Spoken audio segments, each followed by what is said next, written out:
Hi everybody, welcome back. Today I'm going to do a movie review of Disney Frozen 2. Sorry that it took a while, it's just been a crazy year for me. So many things going on, but I finally got this done. Um, I'm going to try my best to make this short because I have quite a lot of things to say about this movie.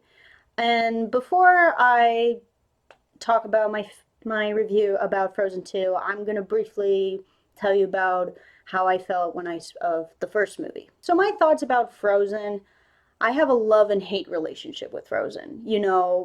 I have like some of my family members or my friends say, "I thought you loved Frozen. I thought you hated Frozen." And when I saw the first movie, I didn't like it. I wasn't really crazy about it. And I thought it was cute, but I wasn't like crazy about it. And, I don't have a sister, so I don't know much about the sisterhood. Um, I hate the song Let It Go. I can't stand that song. But I love the characters. I love the animation, the settings, the outfits, the tradition of Norway.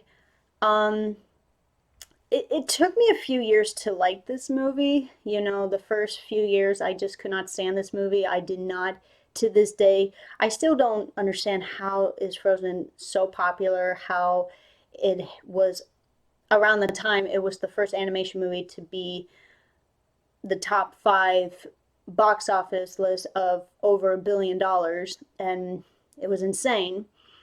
But now, since like the second movie's out, and then I started watching more about it, I started liking the movie, and I still have my downsides about it, but I still don't mind it. I just think I love everything about it, but the thing maybe I hate about it, it's the popularity of it. I just can't stand, you know, everybody cannot stop talking about this movie. And it's been like 7 years for everybody to be like, we want a sequel, we want a sequel, and singing Let It Go, thousands of little girls dressing up as Anna and Elsa, and it's just like, what is so popular about this movie? When I heard about the sequel coming up, I was a little bit scared, but it took me a while, and I started to like Frozen a little bit more. I still have my downsides, but after watching the second one, I started having different thoughts about Frozen. So around last February when I saw the trailer Frozen 2, I was like, "Oh my God, it's happening." And I have to say, when I saw the teaser trailer Frozen 2, I thought it was one of the best Disney trailers I've ever seen.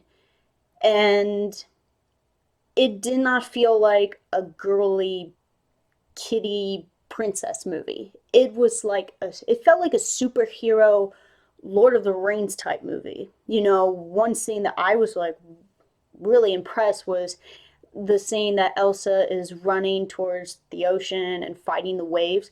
I was like, it looked like an Aquaman movie. I'm like, is this the sequel for Aquaman or Aquawoman? So I thought that scene was really good. And the music was amazing. It's very like mature, very serious. It gives me the goosebumps. And Anna and Elsa look more like badass princesses. Elsa running on water and Anna running on the cliff. And one that I was really shocked with Anna is at the end of the trailer when Anna, Elsa, and Kristoff are like walking towards the trail of the dark forest. Anna turns around, she sees something, and she grabs a sword out of Kristoff's sword holster and she slashes something. And I was like, that's not Anna. She's not like that strong or that like flexible with grabbing a sword and just whoosh, slashing something. So I was like, I like it. I started to like it. I was like, oh, I like this Anna.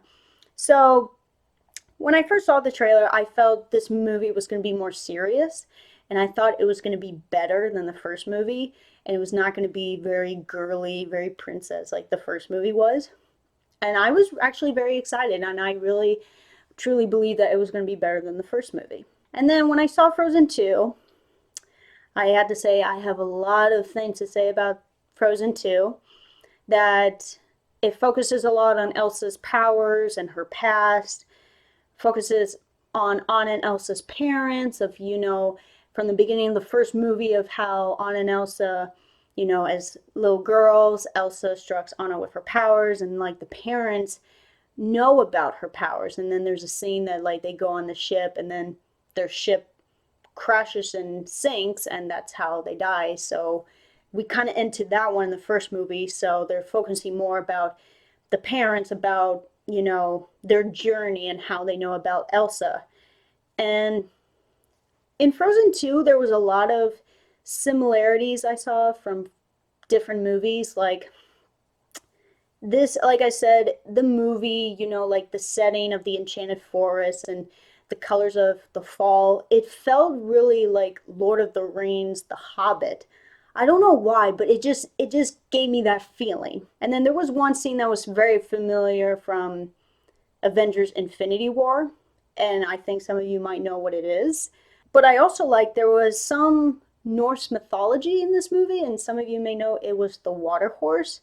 I think it's called Nook or Nock, I don't know, but it was a mythical creature that would drown riders or people that were trying to ride on the horse. It was mostly like, the horse will pick the true rider, and if it's the ones that are unlucky, the horse will try to drown the riders. And that was a scene that was kind of doing with Elsa, that Elsa was running the water, and then she sees the water horse, and the water horse was fighting with her, and she finally gets on the horse, and the horse accepts her. So there's that. And I thought the story, the plot was very interesting, the development of it. So yeah, I have some good things, but at the same time, I kind of have some little downs of Frozen 2. So let's get started. So with the characters, so with Anna and Elsa, um, Elsa's more different from the first movie. In the first movie, she was very isolated. She was very like closed-minded, like she just protect herself or distance herself from others, mostly with Anna. And she's more like superhero like I mean she's more strong, she's more fearless than she was in the first movie. um Anna is still the quirky princess, she's so weird, she's just crazy little sister. But I thought it was kind of interesting with Frozen 2, she complains a lot. Well, not really complain, but she worries too much about Elsa. She wants to be there for Elsa. She wants to protect her. She's always worried about Elsa. And we never got to see that scene that she grabs the sword. That was a scene, I mean, she, in the movie, she grabbed like this ice, the sword that was made out of ice. That's it. But we never got to see that scene that was from the trailer that I was dying to see, but never happened. There was not really a lot of development of their relationship or the relationship with others. Um, I still love Anna and Elsa. I think they're one of the most beautiful Disney princesses, Disney queens. There was nothing different as much, but I think Elsa's personality changed a lot since the first movie. My biggest thing that I was so like not happy about from Frozen and Frozen 2. A lot of you know that I'm a huge fan of couples, animation couples, and that is Anna and Kristoff. Oh man, there wasn't a lot of development of their relationship. Um, the second movie, their relationship, I mean, it was nice, but not as we all want to expect from them. I felt like their relationship was not getting closer, or their development as a romantic couple. Um, I feel like there's not enough moments that they have together. They might have like 3 or 5 scenes and that's it. It's mostly just them talking. Um, and I feel like in this movie, Kristoff was left out a lot because he's trying to propose to Anna, but Anna sometimes is like does not see it. She always interrupts. She's always in the middle of something, or she goes somewhere. And she doesn't, I felt like she didn't pay a lot of attention to Kristoff. She was mostly focused on, you know, being with Elsa, spending time with Elsa, worrying about Elsa. Um, And, some scenes I thought was as weird with Anna was, there's one scene that Kristoff's trying to propose to her, and when he's trying to talk to her, she's kind of like saying things like, kind of making it sound like he doesn't want to be with her. Like she says, "You think I'm wrong for you. You think I'm crazy, or you think a life with someone else." And it's just like, why does she keep thinking like he doesn't love her or doesn't want to be with her? And then when it comes to a situation, she's like, "I'm gonna find Elsa. Elsa." And it's just like, do you care with Kristoff? Like, why can't you just talk to Kristoff? Um, but the most thing I was so upset, they really didn't really kiss. I mean, there was like two kisses on the cheek, and there was like a quick kiss, after the proposal. She says yes, and they kiss, but it was far away, and you don't really see it. And I'm just like, Disney, why are you doing this to us? So that was another thing. I was so upset that there was not a lot of development of their relationship, not enough scenes together. It was just mostly about Kristoff trying to propose to Anna, and Anna keeps leaving. And yeah, that was kind of one of my biggest disappointment from Frozen 2. As with the songs of Frozen 2, um, I like them a lot better than the first one. I thought these songs were more mature, more sophisticated. Um, and my favorite song was Into the Unknown, which I think it's 100 times better than Let It Go. I listen to that song all the time. I sing that song all the time. So I thought that song was amazing. I like The Next Right Thing with Anna. I thought that song was very deep, very, sad, but a very, strong thing with Anna, with her development in this movie, that she needs to do the right thing and being a strong person, a strong female character. Show Yourself was a very powerful song. I absolutely love that song. It just gives me the goosebumps when she sings that song, and then her changing, transforming the dress. And then I thought that song was very powerful. So that was another great song. One of my favorite songs that I thought was just amazing was Lost in the Woods. I thought that song was so creative.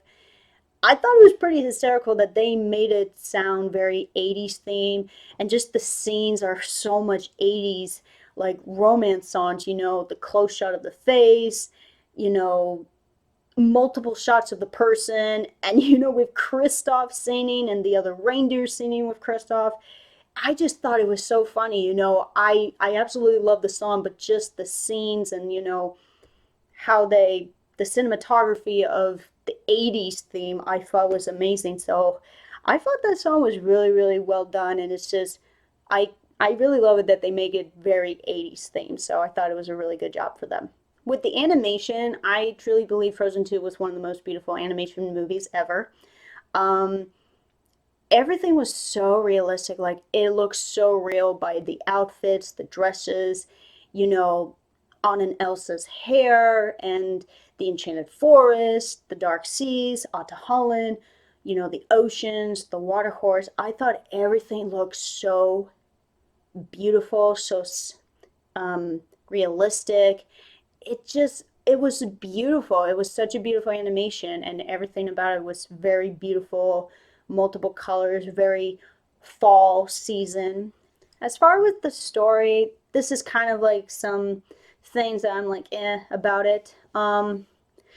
It's mostly on Elsa's powers. I thought the movie didn't really explain a lot about Elsa getting ice powers. There was really no explanation on how she gets ice powers. And the thing that was really confusing to me is they introduced the four spirits, the four like rocks. It's air, water, fire, and earth. Where does the ice come from? And that doesn't make any sense. Like, how, is that possible when it's just, yeah, when their mom, who is from Northordra, she has like certain powers. Like, I think it was wind, because there was a lot of things she was dealing with wind, and that's how Elsa gets powers. But where does the ice come from? That doesn't make any sense. Or how come Elsa has powers but Anna doesn't? That's the thing, like, okay, we don't know how Elsa gets ice powers and we don't know why Anna doesn't. Should Anna have powers if the mom has sort of, you know, capability with the four spirits and Elsa has ice powers but Anna doesn't? That just kind of, that's just weird. I just don't really understand that. So, what another thing I've noticed is the mother doesn't really have powers. Like, she doesn't control it with her body. Like, it's not inside of her and she just controls it with her hands or something. It's, and that's what they said with the Enchanted Forest, is that the Enchanted Forest had magic, but the Northoldra people controlled it. So they, like, took advantage of it, not control it. They took advantage of the powers. So how come they can take advantage of it and they can't really control it, but Elsa can control her powers? That was just very, you know, a question to ask. And, how does the mom know about Ahtohallan when, she says it's dangerous and it's impossible to go to Ahtohallan because of the dark seas. And I wish they talked more about the fifth spirit. One of the Northoldra people was telling Elsa that there's four spirits, but there's a fifth spirit that's a bridge between nature and Arendelle, I believe, but just, is controls the spirits. And how does Elsa become the fifth spirit? I was just like, was it passed to Elsa? Like, the scene with Show Yourself, they show the mom was the voice. So I'm like, was she the fifth spirit? And then when she dies, she passes it to Elsa. I don't know, but I wish they explained more about this fifth spirit, because it's just like, how does Elsa have ice powers, but somehow she's the fifth spirit, meaning she can control all the four spirits? I'm just like, how does she get from there to there? So that was kind of one of the biggest questions in my mind. Another thing that I thought, was like, they should have had this in the movie. So I think what's best about a movie is a villain. I think that's the best part of a movie, is the villain, because everybody loves a villain. The first Frozen movie, we have Prince Hans. There was a big plot twist of his character that he wanted to kill Elsa to take over Arendelle, to be taken as the next throne, next king.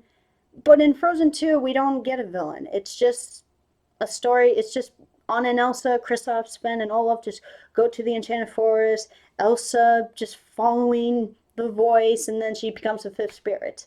That's it. And, there was a character that I thought should have been a villain, because he was kind of a villain, was Anna and Elsa's grandfather. And that killed the Northoldra leader, that caused destruction between Arendelle and Northoldra. And it was that he built a dam to cross to Northoldra, and it was mostly a trap, so he can kill the leader. And that's why, the Enchanted Forest was like, had this big fog and no one could get in and out. And I thought it would have been really cool if the spirits or something of Anna and Elsa's grandfather, like, came to life and somehow was trying to defeat Elsa, and or the people of Northoldra, and they're trying to defeat him because there was a scene that, he's talking, the scene when Elsa is walking and Ahtohallan and all the characters, people around are made of snow. There's a scene that the grandfather's talking about, that he's against people with powers, that he thinks that those people with powers thinking they're better than everybody, and he doesn't like those people. So I'm like, that would be cool if his spirit went on in defeating Elsa because she has powers, because he doesn't like that. So I thought that would have been a cool way. Then the only thing that they had to do was that Anna just had to break the dam to save Arendelle, and that's it. They just had to break the dam, and that would have saved everything. That would solve everything. And it's just like, really, there's no villain, there's no, like, certain thing. It's just breaking the dam. And I just thought that was just odd. So yeah, I thought there should have been a villain. It probably would have been better have a little bit of darkness and more action in the movie rather than Anna just breaking it down, which I just think that's the only thing that's keeping Enchanted Forest and Arendelle from apart and Arendelle in danger. So I don't know. So my rating for Frozen, do I recommend this movie? Yeah, I recommend this movie. It's a good movie in certain ways. There's some things that still you have questions on, but I hopefully if they do a third movie, I hope they talk more about, you know, Elsa's powers or Anna and Elsa's parents, or why does Anna have does not have powers.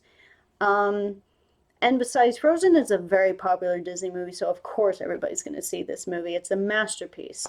And but yeah, this movie is very beautiful. It's very different compared to the first one.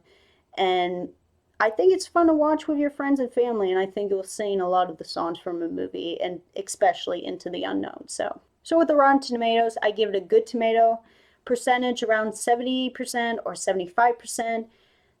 The 0 out of 5 stars, I give it 4 out of 5 stars. And for scale 1 out of 10, I'll give it a 7. So that's all I have for my review of Disney Frozen 2. Leave comments below if you agree or disagree with my comments. Can't wait to make more videos and more movie reviews, and I'll see you next time. See ya.